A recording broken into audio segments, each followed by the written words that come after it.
हाँ, तो अब हम पढ़ेंगे प्रिज्म के द्वारा अपवर्तन, यानी प्रिज्म के द्वारा अपवर्तन का सूत्र क्या होता है और प्रिज्म में विचलन कोण कितना होता है और न्यूनतम विचलन कोण कितना होता है, जो कि कक्षा 12 भौतिक विज्ञान के लिए बहुत महत्वपूर्ण है। 2023 में इस डेरिवेशन के आने के चांस बहुत ज़्यादा हैं। तो हम देखते हैं, सबसे पहले हमें बनाना होगा चित्र कि प्रिज्म से कैसे अपवर्तन होता है, किस प्रकार से किरणें आती हैं, किस प्रकार से जाती हैं, फिर उसके बाद उसका एक डेरिवेशन प्राप्त करेंगे। तो सबसे पहले हम बना लेते हैं एक प्रिज्म। तो ये हमारे पास हो गया, माना कि ABC क्या है, एक प्रिज्म है, ABC प्रिज्म है। इसकी एक फलक AB पर कोई प्रकाश की किरण PQ, कोई प्रकाश की किरण PQ फलक AB पर आपतित होती है। तो किरण वायु से कहाँ जा रही है, कांच में, क्योंकि प्रिज्म किसका है, कांच का है, और यहाँ क्या है, वायु माध्यम में रखा है, तो वायु से कांच में जा रही है। तो इसका क्या होगा, अपवर्तन, इसका क्या होगा, अपवर्तन। और विरल से जब सघन में जाती है तो किरण अवलंब की ओर झुक जाती है। तो हमें इस पृष्ठ पर क्या चाहिए, एक अवलंब चाहिए। तो हम इस पृष्ठ पर एक अवलंब प्राप्त करेंगे सबसे पहले। तो हम इस पृष्ठ पर एक अवलंब खींच देते हैं इस प्रकार से। ये लाइन क्या है, इस पृष्ठ पर अवलंब है। अब किरण को जाना चाहिए था ऐसे, लेकिन किरण ऐसे ना जाकर अपवर्तित हो जाएगी और अवलंब की ओर झुक जाएगी, इस प्रकार से जाएगी, यानी अवलंब की तरफ झुक गई किरण, ठीक है। अब उसके बाद ये किरण कांच में चली, फिर कांच के बाद कहाँ जा रही, वायु में, तो निर्गत हो रही वायु में। तो इसके बाद इसका फिर से क्या होगा, अपवर्तन, यानी इसका 2 बार अपवर्तन होगा। तो फिर से अपवर्तन होगा, और देखो किस प्रकार से होगा कि अब जा रही है सघन से विरल में। तो हमें फिर से इस पृष्ठ पर क्या चाहिए, एक अवलंब। तो हम इस पृष्ठ पर क्या खींच रहे हैं, एक अवलंब। इस प्रकार से ये अवलंब हो गया हमारा, ठीक है। और किरण ऐसे जाना चाहिए था, तो अवलंब से दूर हटेगी, तो इस प्रकार से बाहर निकल जाएगी, कोई दिक्कत। तो अब देखो कोई प्रकाश की किरण PQ इस प्रिज्म के फलक AB पर आपतित होती है, और आपतित होगी तो विरल माध्यम से सघन माध्यम में जा रही है, इसलिए अवलंब की तरफ झुकेगी। हमने अवलंब डाला, अवलंब की तरफ झुका दिया, उसका निकलेगी तो सघन से विरल जा रही है, इसलिए अवलंब से दूर हटेगी, तो हमने अवलंब से दूर हटा दिया। और ये निर्गत होती है R और S, यानी किरण निर्गत होते टाइम क्या बन गई, RS, यानी PQ किरण आपतित हुई और निकली क्या, RS। तो हमें पता है कि आपतित किरण का अवलंब के साथ कोण क्या होता है, I। 2 बार अपवर्तन हुआ तो इसको हम मान लेते हैं I1, और यहाँ पर हम क्या मान लेंगे, I2, क्योंकि यहाँ भी एक अपवर्तन हो रहा है। तो यहाँ क्या हो गया, आपतन कोण I2। यहाँ पर अपवर्तित किरण का अवलंब के साथ कोण क्या होता है, R, तो इसको मान लेते हैं R1, और इस वाले कोण को क्या मान लेंगे, R2, क्योंकि 2 बार हुआ है, ठीक है। और प्रिज्म का एक कोण क्या होता है, एंगल A, क्योंकि इसको प्रिज्म कोण बोलते हैं, ठीक है। अब विचलन कितना हुआ किरण में, ऐसे जा रही थी किरण, ऐसे जा रही थी, लेकिन ऐसे ना जाके इतना मुड़ गई, कितना मुड़ गई, यहाँ से यहाँ मुड़ गई और ऐसे चली गई, यानी कितना विचलित हो गई। अगर हम इस किरण को पीछे प्रक्षेपित करेंगे इस प्रकार से, तो जहाँ ये आपतित किरण को काटेगी, निर्गत किरण जहाँ पर भी आपतित किरण को काटेगी, तो उनके बीच बने कोण को हम बोलते हैं डेल। क्या बोलते हैं, डेल, यानी इसको बोलते हैं विचलन कोण। तो जहाँ पर भी ये कटा वहाँ उसको हम बोलेंगे। तो स्टूडेंट्स, आज हम पढ़ाएंगे आपको प्रिज्म के द्वारा अपवर्तन, यानी प्रिज्म से अपवर्तन होता है तो उसका सूत्र क्या होता है, यानी उसमें कितना विचलन होता है, कितनी किरण विचलित हो जाती है अपने मार्ग से, उसको पढ़ेंगे। सबसे पहले हम बनाते हैं एक प्रिज्म। तो चित्र बड़ा सा बनाएंगे जिससे कि साफ साफ दिखाई दे। तो माना कि ABC हमारा क्या है, एक प्रिज्म है, ठीक है। ABC हमारा प्रिज्म है। अगर इस पर हम कोई प्रकाश की किरण डालेंगे तो अपवर्तित होती है, तो हम देखेंगे कितना अपवर्तित होती है, यानी कितना अपने मार्ग से विचलित होती है, और उसमें निकालेंगे विचलन कोण। तो सबसे पहले मान लेते हैं कि फलक AB पर कोई प्रकाश की किरण PQ आपतित होती है। ये PQ क्या है, प्रकाश की किरण। अगर प्रकाश की किरण फलक AB पर आपतित हो रही है तो कहाँ से कहाँ जा रही, विरल से सघन, क्योंकि बाहर है माध्यम वायु और अंदर का माध्यम क्या है, कांच। ये कांच का प्रिज्म है, वायु में रखा है, तो वायु से कांच में जा रही है, यानी विरल से सघन में। तो इसका क्या होगा, अपवर्तन। और अपवर्तन कैसे होता है कि अगर विरल से सघन जाती है तो किरण अवलंब की तरफ झुक जाती है। तो हमें इस पृष्ठ पर क्या चाहिए होगा, एक अवलंब। तो हम इस पृष्ठ पर एक अवलंब खींचेंगे सबसे पहले। तो ये क्या हो गया, इस पृष्ठ पर अवलंब। तो किरण को ऐसे जाना चाहिए था, लेकिन ऐसे ना जाकर सीधी हो जाएगी, क्योंकि वो अवलंब की तरफ झुक गई। उसके बाद ये बाहर निकलेगी किरण, कहाँ निकलेगी? बाहर। तो अब देखो कांच से कहाँ जा रही? वायु में, इसका पुनः अपवर्तन हो जाएगा एक बार, और अब जा रही है सघन से विरल में। तो अब फिर से हम एक इस पृष्ठ पर क्या खींचेंगे? एक अभिलंब। ठीक है, ये हमने क्या खींच लिया? अभिलंब। अब किरण को ऐसे जाना चाहिए था, लेकिन ऐसे नहीं जाएगी। अब विरल से, सघन से विरल जा रही तो अभिलंब से दूर हटेगी, यानी इस प्रकार से बाहर निकल जाएगी, और ये है RS निर्गत किरण। ठीक है, ये है आपतित किरण, और ये क्या हो गई हमारी? निर्गत किरण। ये हो गई निर्गत किरण। ठीक है, आपतन कोण अविलंब के साथ आपतित किरण का कोण क्या होता है? I। 2 बार अपवर्तन हुआ, इसको हम मानते हैं I1, और यहाँ निर्गत कोण को हम मान लेते हैं I2। ये है अपवर्तन कोण R1 मान लो, यहाँ के कोण को क्या मान रहे हैं हम? R2। ठीक है, अब कितना विचलित हुई? किरण जा रही थी ऐसे, लेकिन ऐसे ना जाके कैसे हो गई? ऐसे, यहाँ से ऐसे मुड़ गई, यानी कितना विचलित हुई? अगर हम इस किरण को पीछे प्रक्षेपित कर दें तो जहाँ पर ये आपतित किरण को काटती है उनके बीच बने कोण को हम बोलते हैं डेल। डेल यानी विचलन कोण, यानी ये किरण इतना विचलित हो गई, यहाँ से इतना विचलित हो गई, यानी इतना कोण विचलित होकर यहाँ को निकल गई। ठीक है, चित्र बन के कंप्लीट हो गया। अब हम इसको समझेंगे डेरिवेशन के माध्यम से कि इसका विचलन कोण का सूत्र होता कितना है। तो बड़ा ही सिंपल है, इसमें हमें याद क्या रखना है? पहले इन पॉइंट के नाम दे लेते हैं। तो इसको हमने क्या बोला है? PQ है, यानी ये पॉइंट क्या हो गया? Q, और ये क्या है? RS है, यानी ये पॉइंट क्या हो गया? R। ठीक है, अब उसके बाद इस पॉइंट का नाम दे देते हैं कुछ, इस पॉइंट का 2 पॉइंट मिल गया, तो इसको मान लेते हैं हम M है, और इसको मान रहे हैं हम N है। ठीक है, कोई दिक्कत नहीं। अब उसके बाद हमें इसमें 3 आकृतियां लेके चलनी है। पहली आकृति लेनी है AQNR। AQNR ये बन रहा है तुम्हारा चतुर्भुज, चक्रीय चतुर्भुज। तो पहले हम AQNR को ले लेते हैं, उसके बाद दूसरी आकृति में नीचे वाले त्रिभुज को, तीसरी में ऊपर वाले त्रिभुज को, और आसानी से डेरिवेशन सॉल्व हो जाएगा। तुम्हें 3 पॉइंट याद रखने हैं। सबसे पहले क्या लेना है?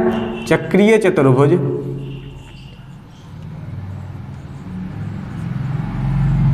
चक्रीय चतुर्भुज AQNR में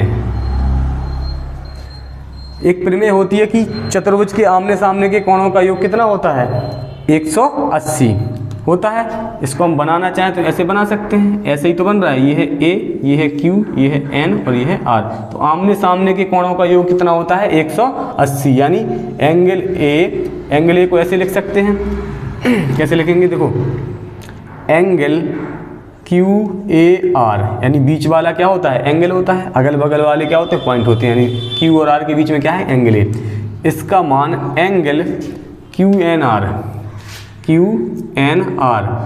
यानी ये दोनों एंगलों का योग, एक QAR यानी ये वाले एंगल का योग, QNR यानी ये वाले एंगल का योग, इन दोनों एंगलों का योग कितना है? 180 डिग्री।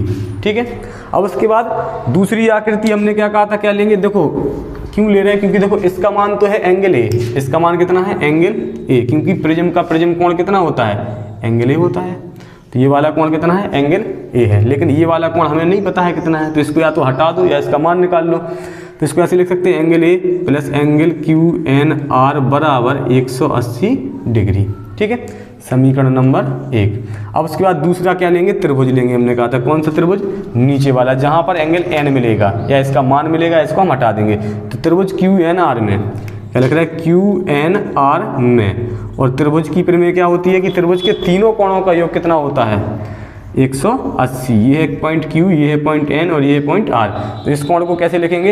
ये R और N के बीच में, यानी angle RQN, angle RQN plus हमने Q ले लिया, अब ये वाला लेना है तो QNR, एंगल QNR प्लस अब ये वाला लेना है तो NRQ, एंगल NRQ, और तीनों का योग कितना है? 180 डिग्री। देखो RQN यानी ये R1 है और ये R2 है।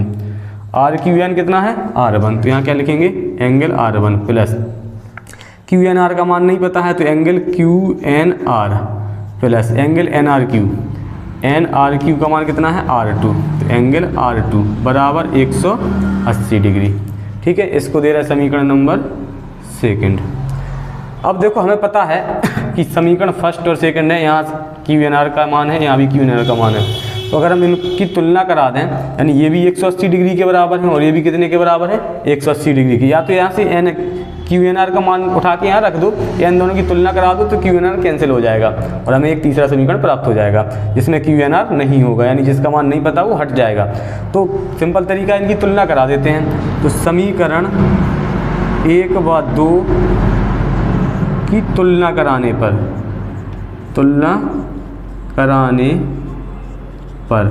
हमने तुलना कराई। देखो इनके RHS बराबर हैं तो LHS भी कैसे होंगे बराबर, तो LHS को क्या रख देते हैं बराबर angle A plus angle QNR बराबर angle R1 plus angle QNR plus angle R2। ठीक है, क्योंकि दोनों के मान 180 है तो दोनों बराबर होंगे। अब देखो QNR कैंसिल, तो क्या बचा एंगल A बराबर angle R1 plus angle R2। ये हो गया समीकरण नंबर 3। ठीक है, यानी एंगल A किसके बराबर है R1 प्लस R2 के बराबर निकल आया हमारा। दूसरी आकृति का काम खत्म। हमने कहा था 3 आकृतियां लेनी। अब क्या बचा हमारे पास, ऊपर वाली आकृति त्रिभुज जो कि इस प्रकार से बना है, ये हमारा पॉइंट है Q, ये हमारा पॉइंट है M और ये हमारा पॉइंट है R। इसके नीचे का मान हमारा कितना था, इस प्रकार से था ना, ये वाला मान था R1 और ये वाला मान था R2। इस प्रकार से ये वाला मान क्या था R2। अब अगर हम मान निकालना चाहें, इनके बाहर के कोण हमें मान पता ही है, ये वाला I1 था, ये वाला मान कितना था I2 था। तो देखो ये वाला अगर I1 है तो ये पूरा कितना हो जाएगा I1 हो जाएगा और I1 हमें ये वाला मान चाहिए और ये वाला मान चाहिए, ये 2 मान निकालने हैं। पूरा हो गया I1 क्योंकि उभयनिष्ठ कोण है, जितना ये है उतना ये होगा। ये I1 है तो ये भी कितना होगा I1।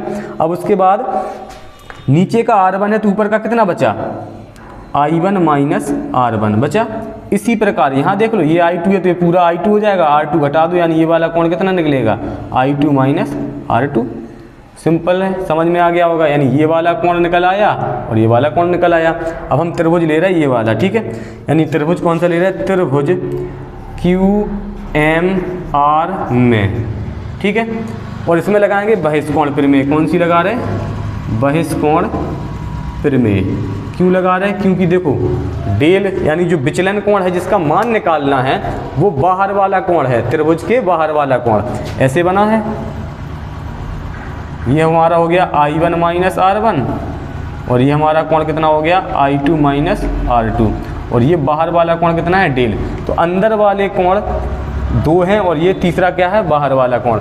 तो हमें पता है बहिष्कोण प्रमेय क्या है, बहिष्कोण प्रमेय होती है कि बाहर वाले कोण का मान अंदर वाले कोणों के योग के बराबर, यानी अंदर वाला I1 minus R1 plus I2 minus R2। अब हम I को एक साथ और RR को एक साथ लिख रहे हैं तो डेल बराबर क्या मिलेगा I1 प्लस I2, क्योंकि I2 किसका है प्लस का है, I1 भी प्लस का है। यहाँ माइनस कॉमन ले लो तो R1 माइनस का था किसका हो गया प्लस का, और R2 भी माइनस का था तो किसका हो जाएगा प्लस का। तो I1 plus I2 minus R1 plus R2, ठीक है। ये डेल का मान मिल गया, यानी विचलन कोण का मान मिल गया। लेकिन जो विचलन होता है वो न्यूनतम होता है और सवाल में भी ऐसे ही पूछा जाता है कि न्यूनतम विचलन का मान ज्ञात करो। तो लिख देंगे यदि विचलन कैसा हो न्यूनतम, यदि विचलन न्यूनतम हो तब। देखो जब न्यूनतम विचलन होता है तो कुछ चीज़ें समझना पड़ेगा। यहाँ I1 जो है वो I2 के बराबर हो जाता है, यानी आपतन कोण निर्गत कोण के बराबर हो जाता है। उसके साथ ही जो R1 है वो R2 के बराबर हो जाता है, यानी पहला अपवर्तन कोण दूसरे अपवर्तन कोण के बराबर हो जाता है, यानी निर्गत कोण आपतन कोण के बराबर और दोनों अपवर्तन कोण आपस में बराबर, यानी R1 R2 के बराबर और I1 I2 के बराबर। तो अब मान निकाल लेते हैं, समीकरण पहले इसी का निकाल लेते हैं। और डेल को हम क्या लिख देंगे डेल M। क्यों लिखेंगे, क्योंकि जो विचलन है वो कैसा हो गया मिनिमम, यानी M लगा दिया। तो डेल की जगह क्या लिख रहे हैं डेल M बराबर I1 I2 की जगह क्या लिख देते हैं I प्लस I, क्योंकि दोनों बराबर है हम दोनों को I मान रहे हैं, प्लस R1 और R2 की जगह RR लिख दो R प्लस R, ठीक है, रख दिए हमने मान। और यहाँ माइनस था, sorry, I plus I minus R plus R, ठीक है। अब देखो ध्यान से क्या मिलने वाला है, डेल M बराबर 2I minus 2R, 2I minus 2R, ठीक है। ये हो गया हमारा समीकरण नंबर फोर्थ। कितना हो गया? समीकरण नंबर फोर्थ।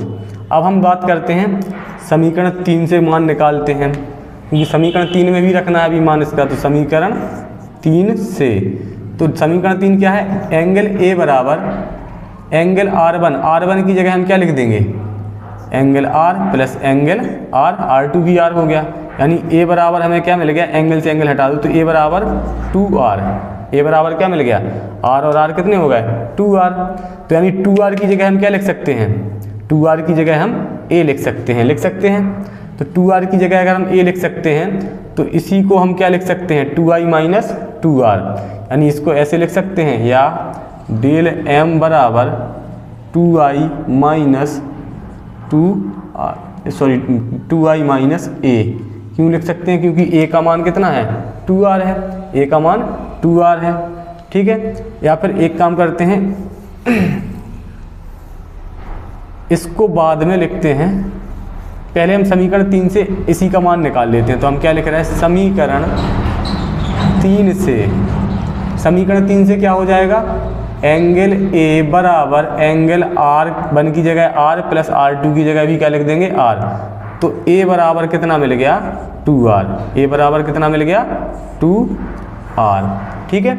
अब उसके बाद हम बात करते हैं इसको जो हमने समीकरण कितना दिया था?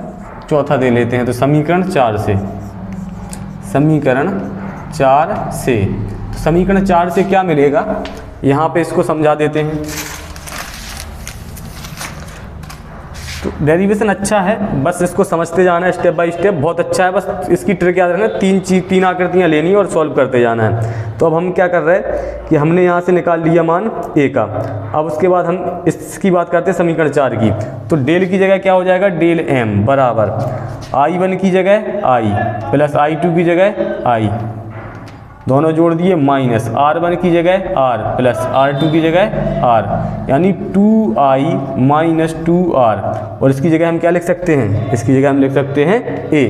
तो डेल M बराबर 2I माइनस A मिल गया। डेल M बराबर 2I माइनस A। अब हमें स्नेल का नियम लगाना है, तो हमें I और R के मान चाहिए। तो यहाँ से R का मान निकाल लेंगे। R का मान हो जाएगा A/2 हो जाएगा, R का मान आ गया। और I का मान चाहिए तो यहाँ से निकाल लेंगे। तो यहाँ से देखो क्या मिलेगा?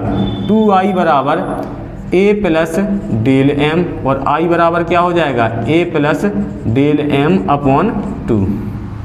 ये हो गया हमारा मान I का। बस अपवर्तन में एक ही नियम लगता है, कौन सा? स्नेल का नियम। स्नेल का नियम लगाओ और निकाल लो आराम से मान।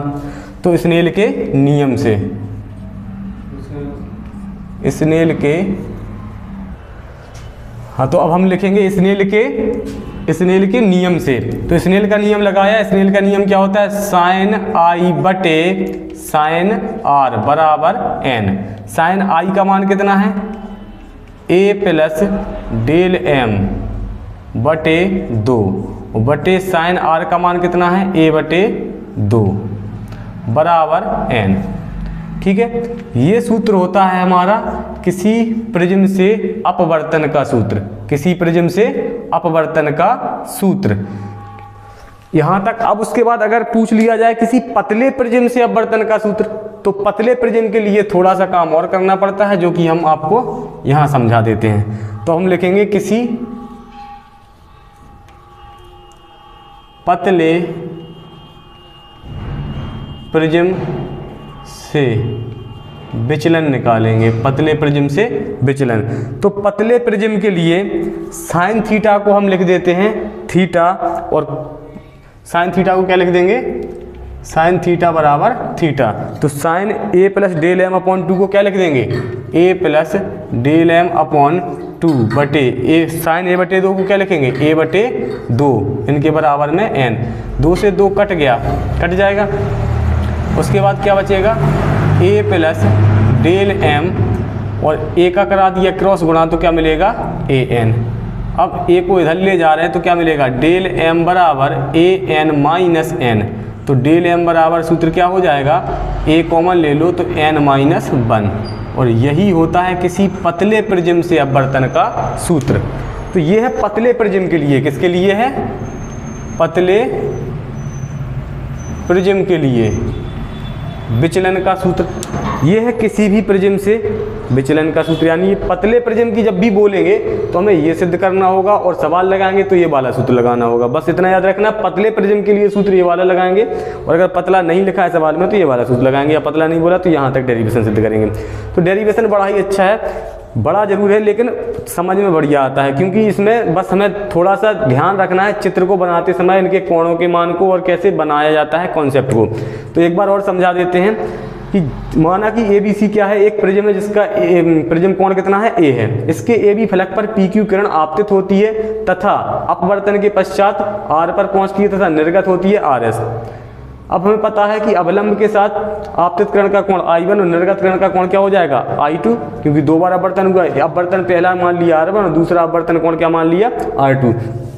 आपतित किरण और निर्गत किरण को बढ़ाते हैं, जहां पर ये कटती हैं उसको हम बोलते हैं डेल, यानी विचलन कोण। यानी ये किरण इतनी विचलित हो गई, सीधा दिख रहा है ऐसे जाना चाहिए था, ऐसे गई यानी इतना कोण घूम गई, विचलित हो गई। बस इसी को निकालना है। तो हमें इसको निकालना है तो स्नेल का नियम लगाना होगा। स्नेल के नियम में क्या आता है, I और R, और I और R के मान पता होना चाहिए। तो I और R के मान निकालने के लिए इतना सब कुछ करना पड़ता है कि सबसे पहले हम लेते हैं चक्रीय चतुर्भुज AQNR। चक्रीय चतुर्भुज में एक प्रमेय होती है कि आमने सामने के कोणों का योग 180 होता है। तो ये वाला कोण इनका योग कितना कर रहा है, 180। तो एंगल QAR, एंगल QAR और QNR का मान कितना है, 180। ये एंगल तो पता होता है कितना है, प्रिज्म कोण A है, लेकिन ये वाला कोण नहीं पता, तो इसको ऐसे ही लिख के एक समीकरण नंबर दे देंगे। अब इसका मान निकालना है या इसको खत्म करना है, तो ये कहाँ आ रहा है, नीचे वाले त्रिभुज में। तो नीचे वाला त्रिभुज ले लेंगे। तो QNR में त्रिभुज में प्रमेय होती है कि त्रिभुज के तीनों कोणों का योग कितना होता है, 180 डिग्री। तो तीनों कोणों का योग हमने कितना कर दिया, 180 डिग्री। अब जिस जिस कोण का मान दिया है वो रख दिए, बाकी को क्या दे दिया, समीकरण नंबर सेकंड। अब ये दोनों मान RHS में बराबर हैं तो LHS में भी कैसे होंगे, बराबर। तो दोनों समीकरण की कर दी तुलना करेंगे तो इसका LHS बराबर इसका LHS और QNR से QNR काट देंगे तो हमें मिलेगा एंगल A किसके बराबर, R1 और R2 के योग के बराबर, यानी R1 प्लस R2। इसको समीकरण नंबर थर्ड दे दिया। अब हम निकालेंगे विचलन कोण। तो विचलन कोण निकालना है तो विचलन तीसरे इस वाले त्रिभुज में, तो इस वाली आकृति को ले लेते हैं। तो त्रिभुज Q, उसके बाद क्या है तुम्हारा R, QMR, ये वाला QRM, ये है त्रिभुज। तो QMR में लिया, बहस कोण प्रमेय लगा दी। तो बाहर वाले कोण क्या है, डेल, इसका मान क्या होगा, अंदर वाले कोणों के योग के बराबर। तो याद रखना, ये अगर I है पूरा तो ये पूरा I1, ये I1 है तो ये कितना होगा, I1। नीचे वाला R1 है तो ऊपर वाले के लिए क्या करो, पूरे में से R1 घटा दो, यानी I1 माइनस R1, और ये हो जाएगा I2 माइनस R2। इसको ऐसे लिखेंगे, दोनों कोणों को जोड़ देंगे, वो बाहर वाले कोण के एक के बराबर होगा, I को I के साथ और R को R के साथ, यानी I1 plus I2 minus R1 plus R2। इसको समीकरण नंबर 4 दे दिया। अब बात करते हैं न्यूनतम विचलन की, क्योंकि विचलन कैसा होता है, न्यूनतम होता है प्रिज्म में, इतनी ज़्यादा नहीं झुकती है जितना दिखा रहा है, बहुत कम झुकती है किरण। इसलिए न्यूनतम विचलन की अगर स्थिति लगा दो तो डेल को बोलेंगे डेल M, क्योंकि विचलन कैसा है, न्यूनतम, बहुत कम। और I1 I2 के बराबर हो जाएगा और R1 R2 के बराबर हो जाएगा। इनको हम समीकरण थर्ड में रख के A का मान निकालेंगे और यहाँ से R का मान आ जाएगा। R का निकल आया, अब I का चाहिए। तो हमने कुछ नहीं किया है, इसमें रखा मान। तो एंगल A किसके बराबर होगा, R प्लस R, यानी 2R के बराबर। A 2R के बराबर है तो R A/2 के बराबर, आधा हो जाएगा। अब उसके बाद हम क्या कर रहे हैं कि समीकरण 4 से निकाल रहे हैं मान I का, क्योंकि इसमें I है। तो समीकरण 4 में मान रखेंगे I1 I2 की जगह I प्लस I और R1 R2 की जगह R प्लस R। तो 2I माइनस 2R किसके बराबर हो गया, डेल M के बराबर। तो डेल M किसके बराबर हो जाएगा, 2I माइनस A, क्योंकि 2R किसकी वैल्यू है, 2R हमारी वैल्यू निकल के आई थी A की, ठीक है। अब उसके बाद हम निकालेंगे मान डेल M का। तो डेल M का मान कितना हो जाएगा, 2I माइनस A। अब क्या I का मान निकालना था, तो I को यहीं रहने, 2I को यहीं रहने दो, एक को इस तरफ पक्षांतर कर दो तो ये प्लस का हो जाएगा, यानी A प्लस डेल M बराबर 2I। तो I का मान कितना आ जाएगा, A प्लस डेल M बटे 2। और स्नेल के नियम में रख दो। तो स्नेल का नियम क्या होता है, साइन I बटे साइन R बराबर N। अब उसके बाद I का मान रख दो, R का मान रख दो। जो सूत्र बन गया वो ये हो गया किसी भी प्रिज्म के अपवर्तन विचलन कोण का मान या अपवर्तन का सूत्र। अब उसके बाद हम निकालेंगे पतले प्रिज्म के लिए विचलन कोण। तो पतले प्रिज्म की बात जहाँ करते हैं तो वहाँ कोण हो जाते हैं सूक्ष्म, और वहाँ पर हम साइन थीटा को क्या लिख सकते हैं, थीटा। इसलिए साइन थीटा को थीटा लिखेंगे तो sine A plus del M बटे 2 को A प्लस डेल M बटे 2 और साइन A बटे 2 को A बटे 2। साइन साइन हट जाएगा, इनको रखा 2 से 2 कटे तो क्या बचेगा a प्लस डेल m बटे a बराबर n। तो हमने एक डायरेक्ट लाइन लिख दी सीधी, a का क्रॉस गुणा करा दिया, a प्लस डेल m बराबर a n, और बराबर में क्या मिल जाएगा डेल m का मान, इसको पक्षांतर कर दिया माइनस हो गया, a कॉमन ले लिया तो डेल m बराबर a minus n, a into n minus 1। ये हो गया हमारे पतले प्रिज्म के लिए अब न्यूनतम विचलन कोण का मान। तो धन्यवाद दोस्तों।